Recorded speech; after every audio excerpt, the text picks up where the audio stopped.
Hey everyone welcome back to the channel welcome back to our family date. तो চারিদিকে এত picnic এত গান বাজছে। তো এটা ছিল গত শুক্রবার লাঞ্চের পরে ডিসাইড করেছিলাম চলো আমরা একটু ঘুরে আসি কোথাও থেকে। বাবা ছিল অফিস নিয়ে ব্যস্ত, অমিত ছিল অমিতের কাজ নিয়ে ব্যস্ত, তা আমি যাইনি ওই দিন সেলনে। তো হঠাৎ করেই প্ল্যান করলাম চলো আমরা মেয়েরা মিলে কোথাও ঘুরে আসি। তো আমাদের পার্মানেন্ট ড্রাইভার রেডি, তুলি আর মাকে বসেছিলাম সামনে। তুলির ছিল একটা কেক ডেলিভারি, তো কেকটা ডেলিভারি করে আমরা ডাইরেক্টলি পৌঁছে গেলাম রাজবাড়িতে। তো রাজবাড়ি যাওয়ার মেইন অ্যাট্রাকশন ছিল ওয়াটার স্পোর্টস অ্যাক্টিভিটিস। আর আমি জানি যে 5টা পর্যন্ত খোলা থাকে, আর আমরা বেরোতে বেরোতে অলরেডি 3:30টার পরে বেরিয়েছি। তো পৌঁছে গেছি 4:10-এর মধ্যে, আর আমাদের হাতে ছিল মাত্র 1 ঘন্টা সময়। তো ঢোকার পথেই ফুচকার গাড়ি, চাটের গাড়ি এগুলো দেখলেই মানে সব হেলদি খাবার ভুলে গিয়ে সব খেতে ইচ্ছে করে, কিন্তু নিজেকে কন্ট্রোল করলাম, সংযত করলাম আর চলে গেলাম গেটের উদ্দেশ্যে।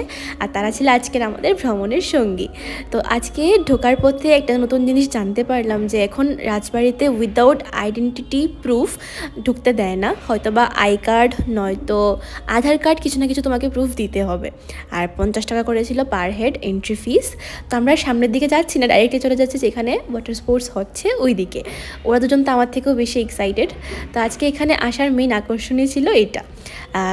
প্রচুর দেখেছি জেটস্কি, আন্দামানে দেখেছি, গোয়াতে দেখেছি, কিন্তু আগরতলাতে বাড়ির এত কাছে এত সুন্দর ফেসিলিটিস আছে, তো এটা তো একটু এনজয় না করলে মানে ঠিক ভাল লাগছিল না। তো সবাই মিলে চলেই আসলাম।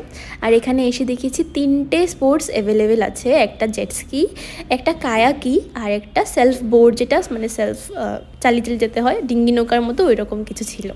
তো জেটস্কি দেখে কারোরই আর এক্সাইটমেন্ট কন্ট্রোল হচ্ছিল না।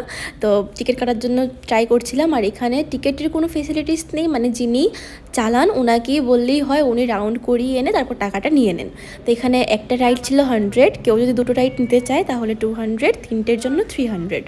আর বাকিগুলো যেটা ছিল কায়াকি ছিল 50 করে, আর সেলফ বোর্ডটাও এরকমই 100 সামথিং করে ছিল, আমি ভুলে গেছি ওইটা। তো আমার যেহেতু 4th টাইম এটা, তো আমার সবচেয়ে লাস্টে ছিল সিরিয়াল। তো প্রথমে গেল তুলি, তারপর আমার বোনের মেয়ের ছিল এটা ফার্স্ট টাইম এক্সপিরিয়েন্স, ও গেল সেকেন্ডে, কারণ প্রথমে একটু ভয় পাচ্ছিল।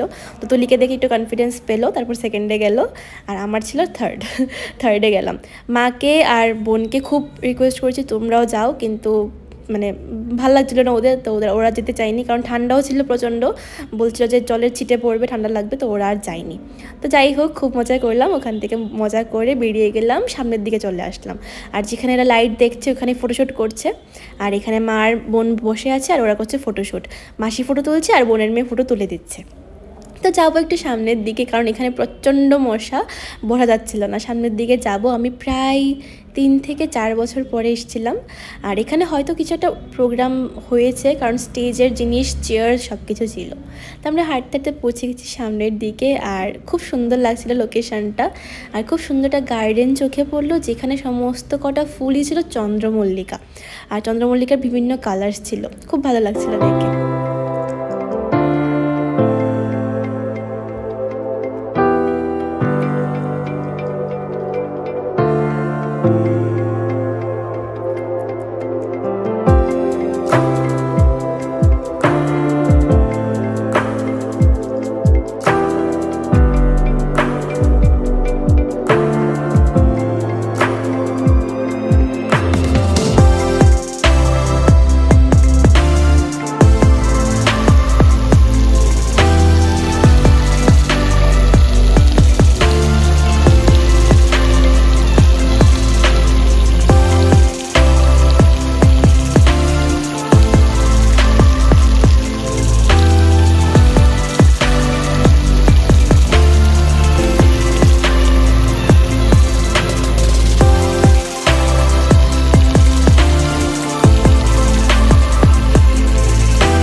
যাবৎ লাইটিংসগুলো বাস যাওয়া আসার পথেই দেখতে পেতাম, আজকে প্রথমবারের মতো এত কাছ থেকে দেখলাম। অলমোস্ট 4 থেকে 5 রকমের লাইটিংসে পুরোটা রাজবাড়ি সেজে উঠেছে। আর যেহেতু ক্লোজিং টাইম খুব কাছেই চলে এসেছিলো, তো আমরা ভিতরে যাইনি, উপরে উঠে একটু কাছ থেকে দেখে নেমে গিয়েছিলাম। ঘুরতে যেহেতু এসেছি, কিছু না খেয়ে তো আর বাড়ি ফেরা যায় না।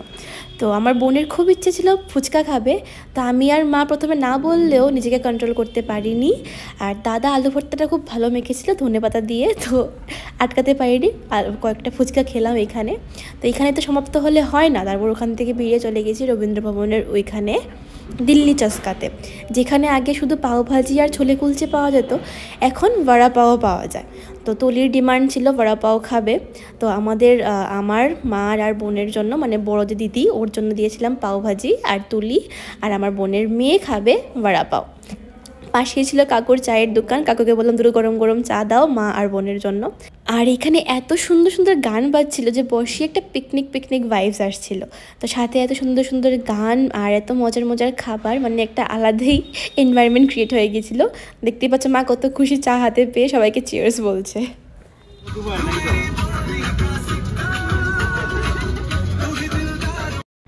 বলেছিলাম না খুব সুন্দর সুন্দর গান বাজছিল এখানে, মানে শোনার মতো গানগুলা, আর ওরাও খুব এনজয় করছিল, দেখতেই পাচ্ছ। আর তুলি বলছিল কবে না কবে মুম্বাই যাব, বড়া পাও খাবো, আজকে এখানেই খাই, খেয়ে দেখি কীরকম হয়েছে। But it was good. আমি তো এখানে পাওভাজি আগেও অনেকবার খেয়েছি, তো বড়া পাওটা ফার্স্ট টাইম ওরা ট্রাই করছে অ্যান্ড রিভিউ ওয়াজ গুড। তা আমাদের পাওভাজি চলে এলো, খেয়ে দিয়ে তারপর বেরিয়ে যাব এখান থেকে, যেতে হবে আমার দোকানে আর ওরা চলে যাবে বাড়ি। তো বাবার জন্য কিছুটা নিতে হবে, যেহেতু উনি বাড়িতে একা, তো কী নেব ওইটাই ভাবছিলাম। আমার বাবা একদমই ফাস্টফুড খেতে পছন্দ করে না, কোনো কিছু খেতে চায় না, তো কিছুটা নেব, নিতে তো হবেই। তো প্ল্যান করে পৌঁছে গেলাম বিশালের সামনে একটা পিঠের দোকানে। এখানে মাসিমণি খুব ভালো পিঠে বানায়, তো বাবার জন্য নিয়েছিলাম রাইস কেক বলতে পারো, বা আমরা ঢুপি পিঠা বলি, ওইটা নিয়েছিলাম বাবার জন্য। নিয়ে তারপর বাড়ির উদ্দেশ্যে রওনা দিলাম। তো ডাইরেক্টলি ওইখান থেকে দোকানে এলাম, কারণ একটা ইয়ার পিয়ার্সিংয়ের অ্যাপয়েন্টমেন্ট ছিল, ওরা এসে গিয়েছিলো, তো আমি ডাইরেক্টলি নামতে হলো আমার এখানে। তো হার্ডলি আমরা 1 থেকে 1.5 ঘন্টা সময় পেয়েছি ঘোরার। ওইখানে এতটুকু সময়ের মধ্যেই ঘুরেছি, প্রচুর ফটোস তুলেছি, খেয়েছি, আনন্দ করেছি। মাঝে মাঝে এরকম ফ্যামিলি ডেটে যাওয়া খুব ইম্পর্টেন্ট, স্পেশালি মানে মেয়েরা মিলে যেরকম আমাদের মা, ওরা বেশি বাড়ি থেকে বেরোয় না, বেশি ঘুরতে যায় না, তো মাঝে মাঝে ওদেরকে নিয়ে একটু বেরিয়ে আসা খুব ইম্পর্টেন্ট।